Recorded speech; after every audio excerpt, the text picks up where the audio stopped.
My name is Average Joe, and I'm a proud geek with expertise in movies, superheroes, and animation. And my name is Pixel Patch. I'm a joyful geek with an expertise in gaming, both tabletop and video. Our mission is to bring nerd culture to the masses. And by sticking it all under the microscope. Welcome to the Bat Jar Podcast.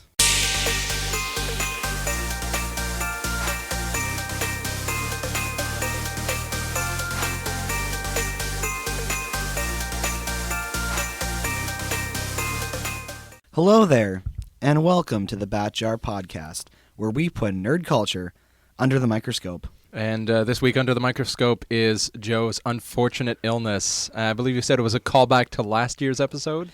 Well, first of all, Pixel, I've told you before, my name is Average Joe, not just Joe.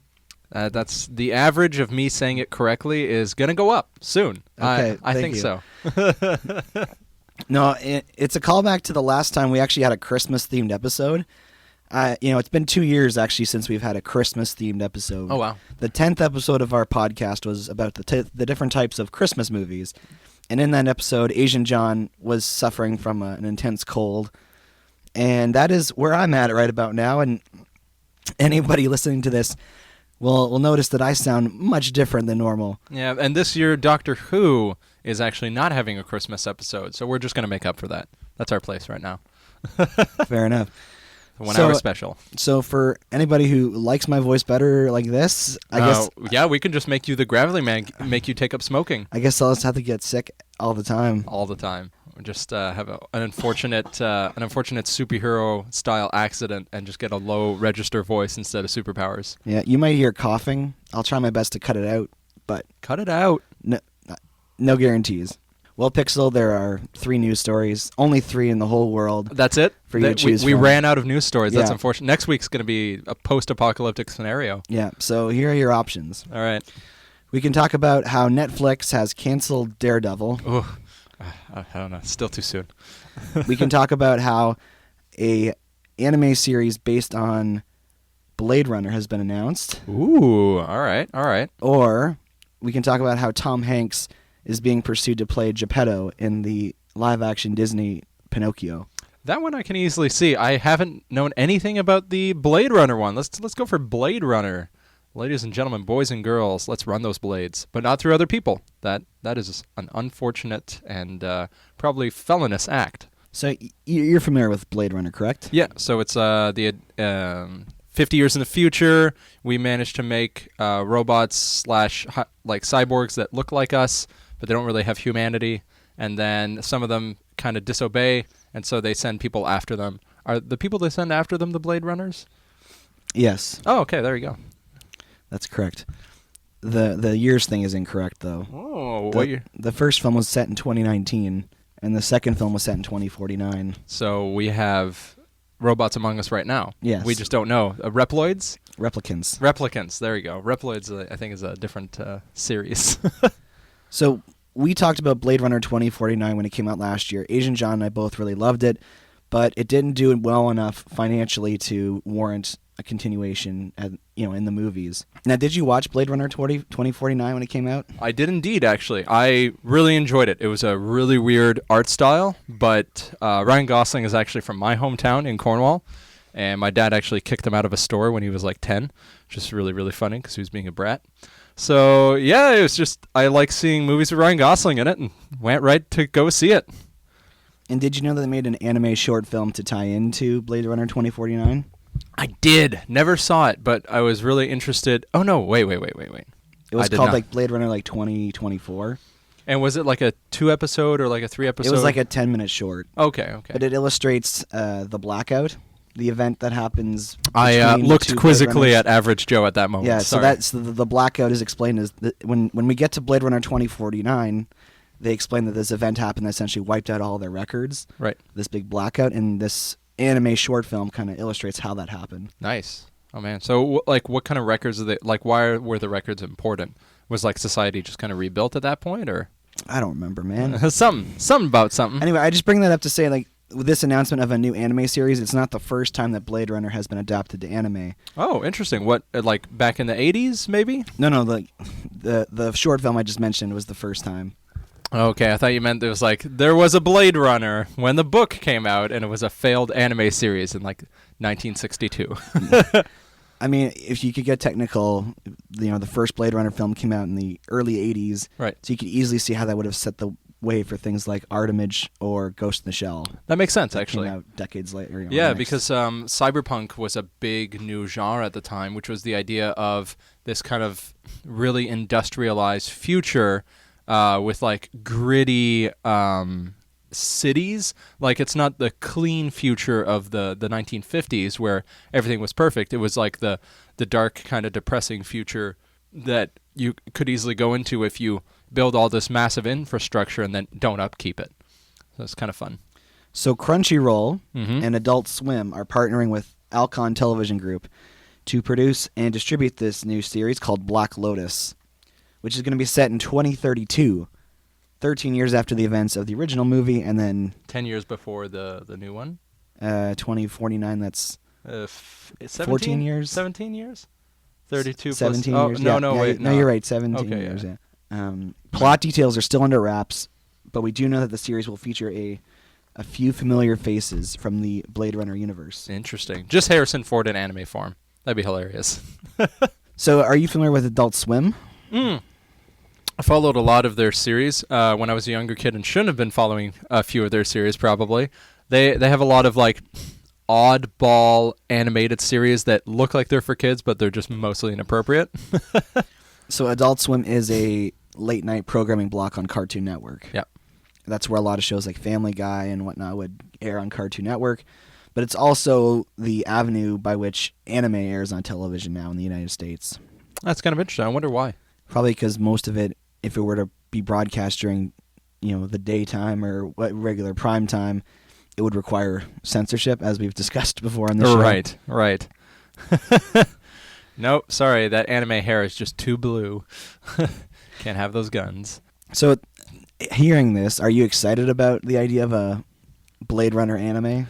I'm more excited about that idea than I am about the announced Netflix live series of Cowboy Bebop, which was a really cool anime at the time. So, on the scale of interest, new anime series, cool. New anime series on Blade Runner, okay. And then live action by Netflix. Yeah, there's I've seen a lot of memes that make fun of.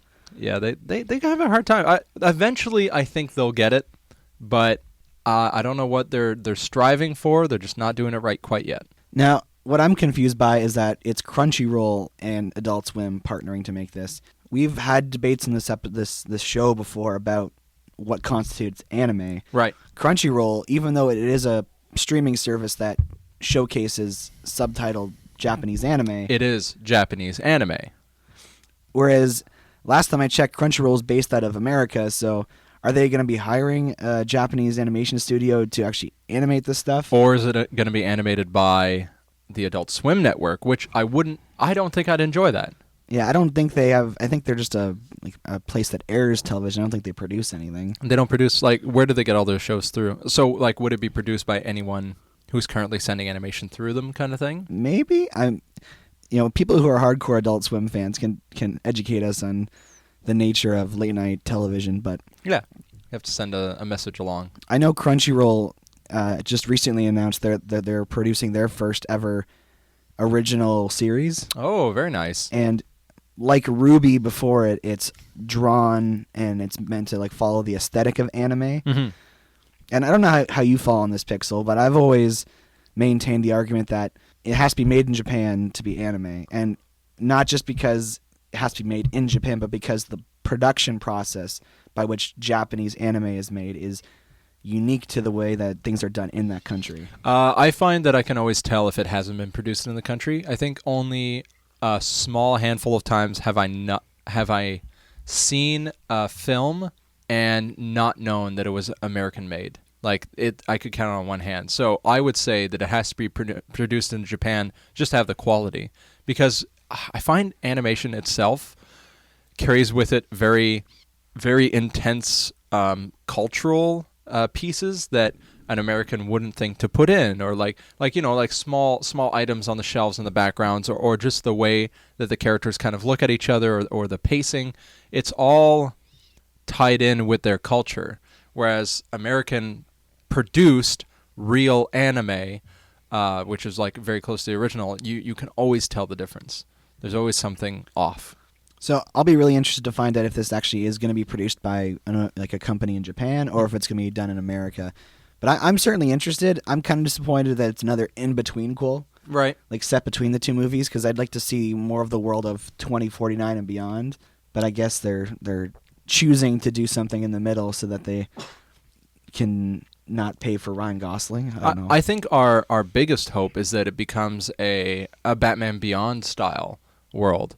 Like, that could be really, really cool. Like, maybe with some kind of hit-and-run investigative feel for it. And I think what's really interesting about Blade Runner is that it has a visual aesthetic that can be easily animeified. There's all the neon lights. There's all, like, the dark and gritty. There's very easy visual cues to just blow out of proportion in the way that anime does so well. Yeah. So Blade Runner Black Lotus will be airing 13 episodes. No premiere or release information has been announced. As of now, we just really know that it's happening. Right. I'm curious, for sure. I will inquire about watching the show when it becomes available. I will also note that there's been a new release by the same studio that created A Girl Who Leapt Through Time, and it's a series called Mirai. And it's about this woman who's visited by past and future relatives. Mirai is the Japanese word for future. Yeah. I didn't know that. That's super neat. Yeah, that's out too. So go check it out. So this week we're getting back into the Christmas spirit. Yep. We're starting to, this is kind of like we're doing a 2-part Christmas themed episode this year. Climbing into that spirit, putting on the spirit suit, really really going into it, and equipping all the spirit items that we need to be the true and penultimate Christmas spirit. It's a very lengthy process. I think it's like a 20-minute transformation sequence, but worth it. Worth it in the end. You put on the helmet of spirit, the chest plate of cheer, and all those other items that you all obviously know about back at home. What I found very interesting, we're going to be talking about the most successful Christmas movies by financial box office terms. Which I have no idea what they are, so I'm going to be very, very interested, actually. Well, first of all, Box Office Mojo does not have any information about movies released prior to 1980. Oh, that's upsetting. Yeah, but realistically, a lot of Christmas films I don't think were huge financial successes back then. Okay. In terms of cult following, they've probably gotten bigger. But in terms of like big releases, people have just been like, eh. Well, It's a Wonderful Life famously did so poorly when it initially came out that it became public domain. Oh my goodness. All right. And it was in the 1970s, and it was airing on television because everybody could use it for free. Right. That people really fell in love with the movie. Oh, that's really interesting. So, wow. So this list is mostly going to be talking about Christmas films from the modern era, from like the year 1980 onwards. Cool. The other part that I found very interesting is that on our podcast, we've made the distinction of 3 types of Christmas movies. Right. I mentioned them very briefly last week, but do you remember what they are, Pixel? I only remember Hallmark, and I don't think that's even one. No. Is the type of Christmas movie Gladiator Battle, Christmas Savior, and Space Fi Christmas? No, but those would be interesting genres. Dang. All right. No, there's A, B, and C types. Okay. So an A type is a movie that is about Christmas, about characters that are directly associated with Christmas. Okay, wait. Let me try to guess the other two. The other ones that are about Christmas but aren't set at Christmas, and the other ones, the last one is the one that happens to be at Christmas time but isn't a Christmas movie. Close? That you're close on the last one. So a C-type Christmas film is a movie set at Christmas that essentially has nothing to do with Christmas. Die Hard. Die Hard. Got it. And in terms of B-type? B-type is a movie where Christmas is part of the story but not the whole story. Oh, okay. It's a Wonderful Life is a good example of that. Right. So like it's Christmas time, but the story is mostly revolving around his life, his the past, present, and not future. They're going to the future, Mary. We're going to space, Mary. We're going to bring all the kids. Well, he asks for the moon. So you want the moon? I'll bring you the moon. A Wonderful Life 2049. Perfect. We have our new Hollywood idea. We're going to pitch that, make millions. So what I found interesting on Box Office Mojo is that they have two distinctions. They have Christmas movies, and then they have Christmas setting only movies. Oh, So essentially, they've chosen to classify Christmas C-types as well. okay. So for the sake of our list, I think we should probably, we'll condone the fact that there are far fewer well-known C-type Christmas movies. So we'll only look at the top 5 of those ones, and then we'll review the rest of the list. The big ones. Yeah. Nice. That makes a lot of sense. So the 5th highest grossing C-type Christmas movie is Batman Returns. Wait. Oh, okay. Is that the one with Mr. Freeze? No, that's the one with the Penguin and Catwoman. Okay. There you go. I was trying to remember because I've got Batman, the newest series stuck in my head. I was like, there was a Christmas setting at one point. It's the movie that made Tim Burton be unable to direct Nightmare Before Christmas. I thought he did direct it. No, he produced it. His friend Henry Selick directed Nightmare Before Christmas. So what did he do wrong? What happened? No, essentially because of the time commitment that was involved with Right. Okay. with making Batman Returns, he couldn't do Nightmare Before Christmas. Okay, that makes sense. But I've spoken about this movie before on this podcast. I'm not a huge fan of it, mostly for the ways in which it kind of betrays the comic book origins of the characters, and it just, despite being set at Christmas, it is very dark and melancholic, and just Batman does not behave like Batman. And Penguin's always a frightening character to have in a live action. I don't know how Gotham has done it, but I think no matter what, it's always kind of a scary moment. It made $162 million. Okay, wow. Back in 1992. Flash forward to 4th place, we have Catch Me If You Can. Okay, that makes a lot of sense. Yeah, it takes place over a couple of Christmases, right? Like, I think 2... I've only seen the musical version of this. Oh, okay. So I've never actually seen the movie. From what I can remember, when he's being chased, the only person he really has as a solid contact in his life is the investigator who's chasing him. So during Christmas, at one point, he calls him and he wishes him Merry Christmas. And he's like, oh, you hear the gloat? And then he's like, wait, I'm the only person you can call. That's sad. And then he hangs up all angrily and he's like, ooh. It made $164 million when it came out in 2002. Nice. It was a very good movie. Like, the cinematography, the pacing, everything about it was just very well done. Like, good movie. Number 3, Home Alone 2, Lost in New York. Very nice. Now, I can't ask. I do want to know if Home Alone 1 was a better one. Home Alone 2 is actually my favorite one. Of the Home Alones. Yeah. Well, we'll save that for our conversation next week. All right. About the Christmas franchises. I like it. But, yeah, it came out in 1992, the same year as Batman Returns. Nice. Did better than Batman Returns? Yeah, it made $173 million. Woo! All right. Bringing home the bacon. Coming in 2nd place is the first Home Alone. No way. Made $285 million when it came out in 1990. That's so weird. I would have thought the second one would have made more money because you kind of had that idea already pre-built. But I guess the idea was original first, so people kind of went for it. I don't really agree with their making it a... I guess they don't have the designation of A, B, and C. Right. They just have A and C. And as we've discussed in the show before, Home Alone is a B type. The movie is about Christmas vacation. If they took Christmas out of that movie, it could still work. But it would be very... But a lot of what makes the movie special is the fact that it is set at Christmas. Yeah. Especially Home Alone 2. My goodness. So the number 1 C-type Christmas movie is Iron Man 3. Mr. Stark, ready for a lesson? Go! There's something I want to say to the Mandarin. You're not a man. You're nothing more than a maniac. You know what's going to happen to you, right? It's just you and me. You'll never see me coming.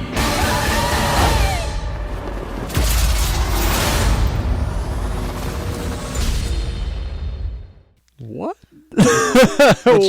Which made $409 million. What? When it came out in 2013. Okay, please remind me of isn't that the one with the Mandarin, the fake Mandarin? It's set during Christmas. It's set during Christmas? Yeah. What? But he lives in California, so it would be hard for you to notice. Yeah, okay, that makes... What? Now, I'm not a huge fan of this movie, and I feel like this box office is inflated because it was the first MCU movie to come out after the Avengers. That makes sense. So I think it actually got a lot of business just because everyone was excited about the MCU after the Avengers. Right. Ambitious crossover. I can't think of his name. Who was the fake Mandarin in that movie? Ben Kingsley? Ben Kingsley. Absolutely my favorite. The box office money is all Ben Kingsley. I say 200 million of that is all Ben Kingsley. So you forgot that Iron Man 3 was set at Christmas. Oh, yeah. Did not even occur to me. I had a hard time even remembering. But then the exploding robots at the end kind of helped. Don't worry. Here's your Christmas present, Pepper. I'm going to blow up millions and billions and billions of dollars of tech. Now, I know Die Hard is a lot of people's favorite C-type Christmas movie, but... Did it make the list? Where is it on the list? Well, that's the thing. So it's not even in the top 10 for setting only. Die Hard 2, Die Harder is in 9th place. Oh, wow. So that's a series where it seems like they made more money as time went on. Yeah, I find Live Free or Die Hard was my favorite. I think number 4. That's right. Yeah. That one was blew me away, and especially because in the theater they had it censored. So I thoroughly enjoyed the fact that he only swore once. I like the first Die Hard the best, but do you have any other C-type Christmas films that you like a lot? Ooh.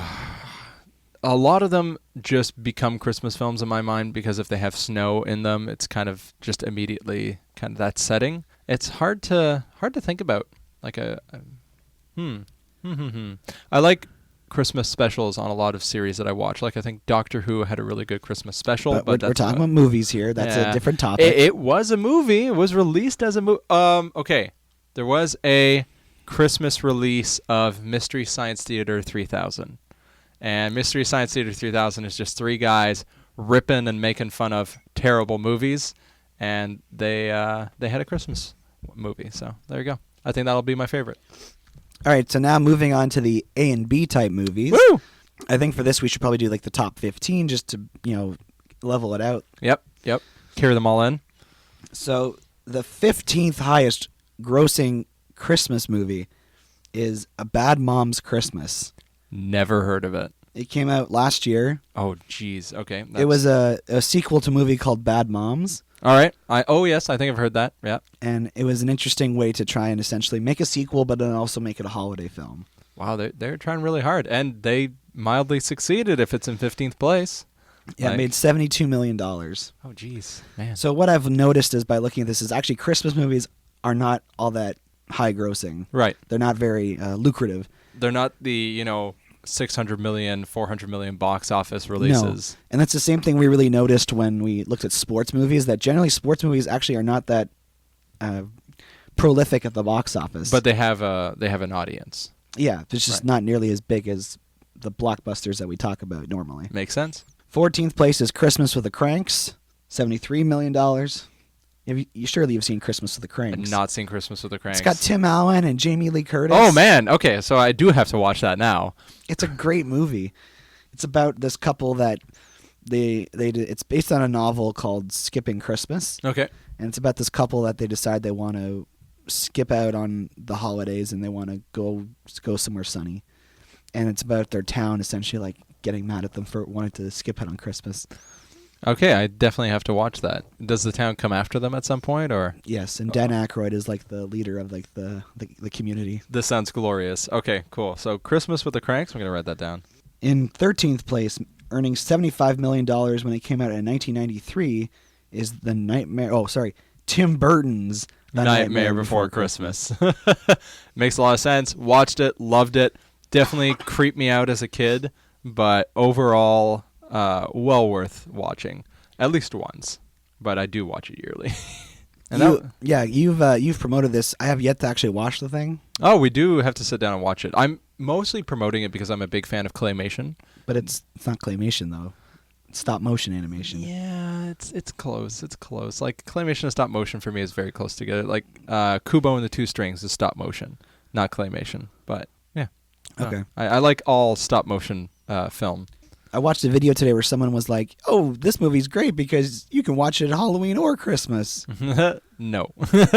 I would watch it around Halloween. It's a Halloween movie. But it's about Christmas, isn't it? I'll wait for you to actually watch it, but you'll understand very quickly that it's definitely meant. Christmas is in the title. Yeah, Yep, and Nightmare's in the title, and it definitely more nightmare than Christmas. Fair enough. Coming in 12th place with $84 million when it was released in 2006. Oh. The Santa Claus 3, The Escape Clause. Oh my gosh. Have you ever seen this? I have not. I've seen number 1 and number 2. You're looking at me as if I know the answer to Have I seen number 2, Average Joe? I don't know. Remind me.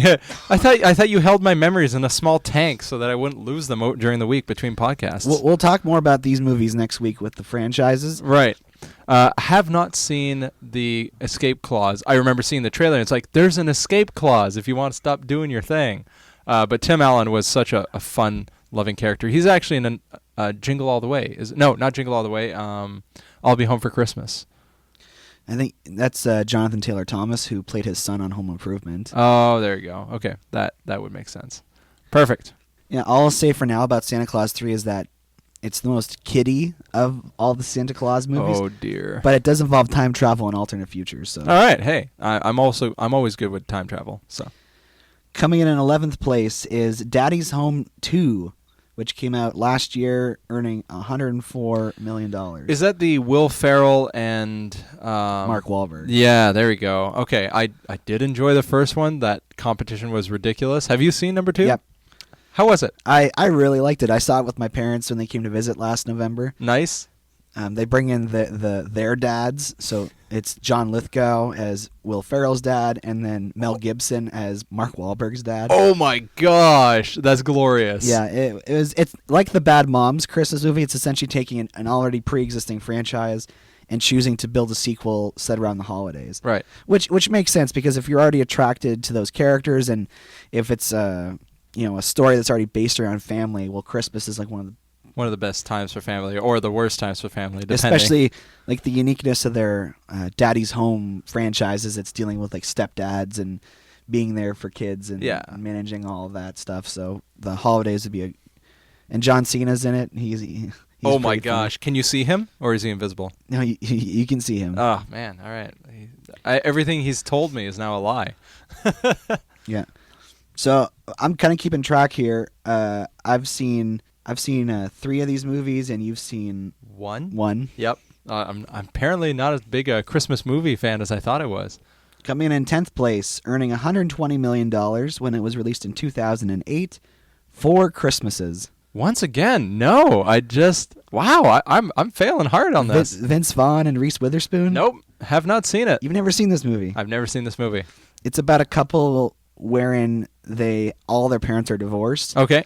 And so for them, their annual tradition at Christmas is to essentially lie to their families and say they're going to do some peacekeeping stuff, and then actually just go on a vacation. That sounds glorious. But this year, there's like a storm, and they're shown on television at the airport, so their families know that they're home for Christmas. So they go and hunt them down, and they all get together. Well, basically, it's about them visiting all the different families. Oh, jeez, that sounds amazing. Yeah, it's interesting because it does feel kind of fragmented, because it's like quite literally, all these different segments of the audience. We have people who, are part of each of the different families, so it's like they're only in certain parts of the movie, and right. They're like the kind of like couple that are like, oh, like we don't want to like define ourselves with labels, like we don't have to get married, we don't have kids, and then I don't want to spoil anything, but let me just say they go on a journey. Their attitudes are tested by the end of the film. Yeah, they would be. There's a reason they left every year. Oh yeah, 4 Christmases. Have not seen it. Coming in at 9th place, earning $137 million when it came out in 2009, is A Christmas Carol. Oh, okay. Hey, one that I've seen. For a second, I thought that I was going to be completely Christmas illiterate. Apparently, that's not the case. So, Christmas Carol, I have seen. This is the Jim Carrey one. Yeah. Very well produced. Just the visuals were off the shelf, but it didn't add too much more to it. Well, this is what I noticed. When I went and saw it in the theater, the 3D was excellent. There were scenes where like they're flying around and doing stuff, or even just when they're walking, like it felt like there was snow coming down in the theater I was in. But then when I tried watching on home video, it was way less interesting. Oh, All right. That makes a lot of sense. So it was built almost for the theatrical experience. Yeah, and then when you watch those same sequences on your home TV, you're like, yeah, this was put in the movie just for the sake of having the 3D experience. Yep. Oh, that's upsetting. And for me, like, there's scenes in the movie where they're quite literally verbatim quoting the Charles Dickens script, and it just feels dry. Like they didn't not modernize it for the bad, but modernize it for the audience with a proper flow. No, it just comes off as boring almost. Oh, interesting. Like there's a Dickens version. was paid by the word. Really? Yeah. I didn't know that. So the more he wrote, the more he got paid. That's why his volumes are just thick nonsense sometimes. Like, you've got good stories, but they're sometimes, and please don't kill me, all you internet literary lovers, they tend to be better done when they're paraphrased. Well, my favorite version of A Christmas Carol is the 1951 film with Alistair Sim in the role of Scrooge. It's very well done. And in that version, it seems like they're more or less like they're sticking to the script. But I'm more engaged in them than I am with the... Because I think they treat it more as a theater production than as a movie. Because theater production is a lot about the emphasis you put into the script rather than how the script changes the movie. That's a huge, huge difference. Like, anything that's more theatrical, so long as it's done well, is done very well. As opposed to movies, which, even if it's done well, it might not come out decent. Coming in 8th place, earning $139 million when it came out in 2002, The Santa Claus 2. That I've seen. There you go. And was that one Jack Frost? Or is that No, that's the third one. That's the third one? What? The second one has the Mrs. Claus. Oh, right. Okay. Again, we'll save this conversation for next week. Mm-hmm. Just to say, I just watched this one recently. Oh, okay. Enjoy it? It was very enjoyable. Nice. Coming in 7th place, earning $144 million when it came out in 1994, The Santa Claus. There we go. Original story, really cool. Like, as a kid, you're just like, oh my gosh, he kills Santa Claus. Oh my gosh, he's becoming Santa Claus. And Tim Allen's always such a good, like, he just seems like just a decent guy. Like, I don't know if he actually is in real life, and I don't really want to know. But it's just kind of a pleasant actor to play such a pleasant part. All right, so we'll definitely talk more about this next week because the whole trilogy is in the top grossing Christmas film, so obviously it's a franchise worth speaking about. Right. Coming in 6th place, we're seeing a jump now in the money, so earning $173 million. Okay. When it came out in 2003, Elf. Yep. I personally don't understand a lot of the hype behind Elf. I enjoy the movie, but I don't enjoy it to that extent. Maybe Zooey Deschanel had something to do with it. Who knows? But I think Will Ferrell just did a really good job moving from his more mature content. Will Ferrell does a really good job with kids' content. Lego Movie, Megamind, like... Kicking and screaming. Like, he just does a better job when he's not trying to be offensive. I don't know what that means for him, but yeah, keep it up, Will. Yeah, I think a lot of people love Elf, like, and this is the thing. Like, I know somebody who just doesn't like Will Ferrell, and so they can't get into Elf because they're like, I just don't like Will Ferrell. Mm-hmm. And that movie is really built upon his physical acting. Yeah. And his reactions and his expressions and his glee. He has a lot of glee. Special note about this movie, it was the directorial debut of Jon Favreau, who went on to direct Iron Man, Iron Man 2, The Jungle Book in 2016, and now The Lion King in 2019. Interesting. A lot of the quippiness of Iron Man could maybe be tied into the fact that his first movie was like a comedy. So that pacing, that styling could maybe be tied into that. Or maybe because he was a recurring character on Friends for a while. All right, there you go. Better. You know what I'm talking about? He was that one boyfriend Monica had who was like rich and... Never seen all of Friends. I've seen about 10 episodes here and there. Oh gosh. Yeah. Okay. You can kill me later.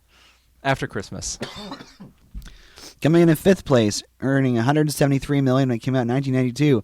Home Alone 2, Lost in New York. There we go. All right. Fantastic. So, interestingly enough, it shows up as a B-type movie, a C-type movie. Yeah, it's on both lists. All right. The Home Alone movies, yeah, it's very strange to think about because if Box Office Mojo, I guess they're not trying to be exclusive. Yeah.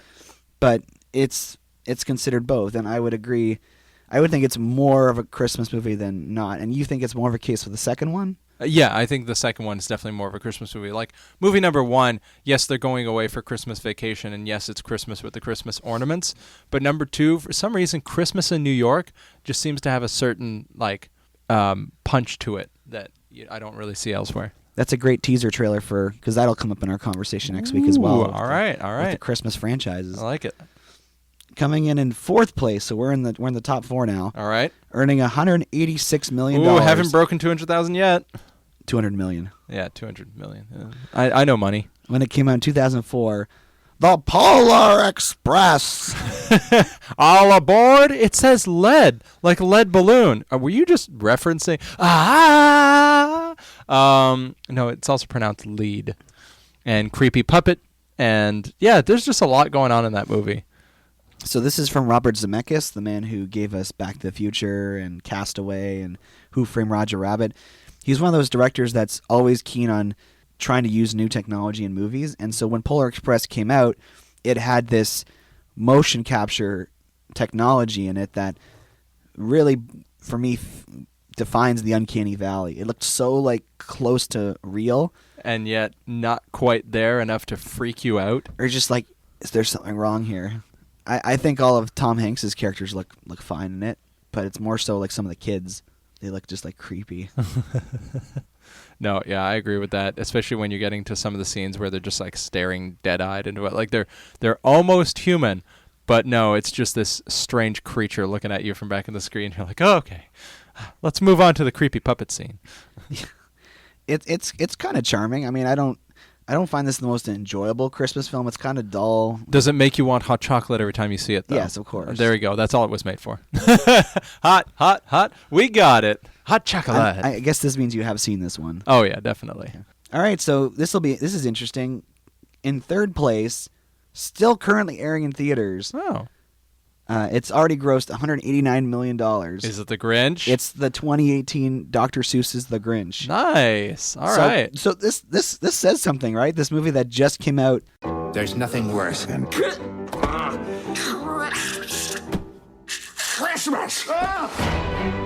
Merry Christmas to you! Everyone should be happy at Christmas. not on my watch. I'm gonna become Santa. But instead of giving presents, I'll take them away.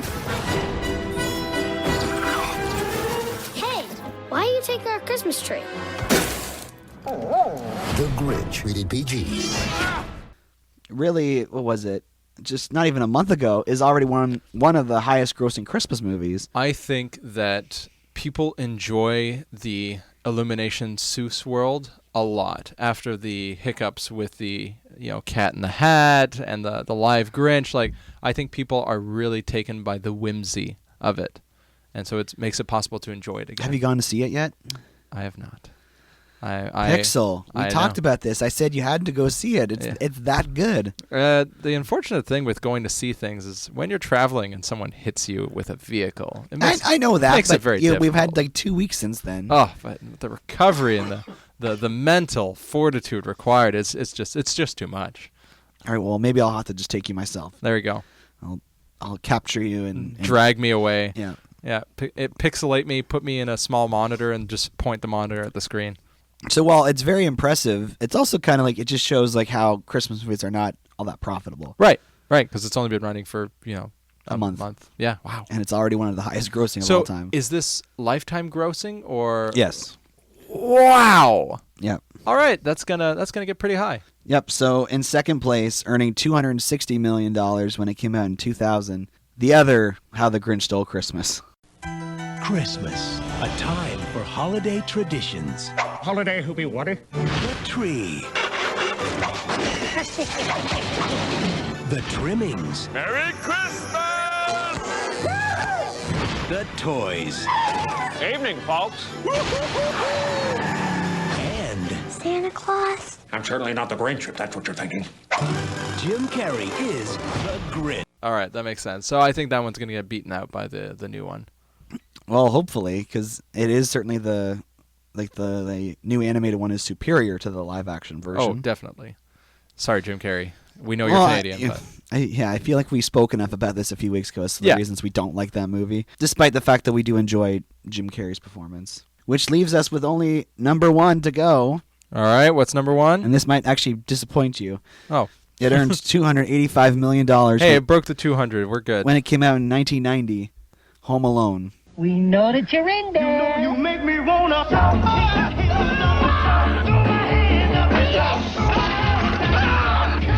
What?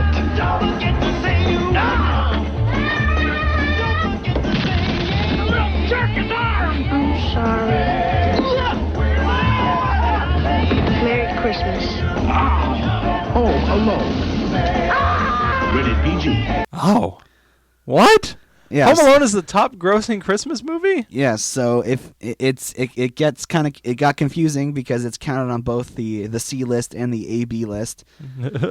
but yeah, that's the reality of the situation. So if you really wanted to include the C types, we would be saying that Iron Man 3 is the highest grossing Christmas movie. Mm-hmm. But if we exclude the C types, then we would be saying Home Alone, the first one, is the highest grossing Christmas movie of all time. That is upsetting. I'm surprised that nothing of higher caliber has come about. Wow. Okay. I'm just gonna sit here in my disappointment. Okay, well, we went through this list here. Are there movies that you were waiting to hear me mention and didn't come up? Not really. Like, it's a very difficult thing because Christmas movies don't really stick in my brain. But like, I think I was thinking of all the classics. That's probably why. Like, that list doesn't have all like the Frosty the Snowman and Rudolph the Red-Nosed Reindeer, and like, it doesn't have any modern retellings, obviously, so they don't have any tracking for it. But I was expecting Wonderful Life to be pretty high up there, or oh my goodness, he's a comedic actor from like the 1900s. Oh goodness, he was in Bing Crosby? No, well, yes, but who plays opposite to him? Fred Astaire? No. Danny Kaye? Danny Kaye. There you go. Danny Kaye is one of my favorites, and I wish his movies had made the list, but too far back. Yeah, and I think like the movie-going experience is very different now than it was back in the 40s, so there certainly are a lot of films like White Christmas, like It's a Wonderful Life, like Miracle on 34th Street that are prolific in the world of Christmas, and even movies like National Lampoon's Christmas Vacation, like that doesn't show up anywhere in our top 15. Mm. National Lampoon I would never have thought of as a top Christmas one, but who knows? Well, whenever I watch those top 10 videos, a lot of people bring that one up. So interesting. All right, I may have to watch it, but I think Christmas with the Cranks is the one that I'm definitely set on. So there you have it, folks. Home Alone is the highest-grossing Christmas movie of all time. I am shocked and sad. Then again, I'm glad Elf isn't the first place one, but you know what? I'd be okay with the Grinch becoming the highest grossing.